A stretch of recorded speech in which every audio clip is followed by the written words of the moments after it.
หลังเลิกงานเลยนะคะมาดูตรงนี้นะคะวันนี้มีนะคะมีโปรโมชั่นให้กับพวกเรานะคะหอยบิดอยู่ที่3 กิโล100 บาทค่ะหอยบิดนะคะโลละ35 บาทเลยนะคะแล้วก็ตามด้วยค่ะตามด้วยหางยักษ์ค่ะหางยักษ์ตัวนี้โลละ90 บาทอันนี้ก็คือหางยักษ์ขาวนะคะตัวนี้90 บาทเหมือนกันนะคะแล้วก็หอยลาย50 บาทสวัสดีค่ะนั่นเลยนะคะหอยลาย50 บาทค่ะหมึกหอม300 บาทค่ะหอยนางรม240 บาทนะคะแล้วก็ตามด้วยกุ้งค่ะกุ้ง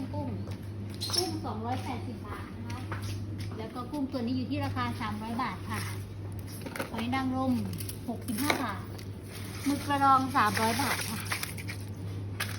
หมึกสายวันนี้เอาไปเลยค่ะ140 บาทนะคะ140 บาทเลยนะคะแล้วก็หมึกกล้วยนะคะอยู่ที่ราคา280 บาทนะคะค่ะสินค้าเปิดตู้เสร็จนะคะวันนี้ลูกค้าสั่งก็คือเอาขึ้นมารอแล้วนะคะ3 ชั้นสไลด์มีครบหมดเลยนะคะนี่ค่ะน้ำยำหมูยอน้ำยำ85 บาทหมูยอที่25 บาทแล้วก็น้ำจิ้มหมูกระทะ30 บาทค่ะปูอัดเบนโตะ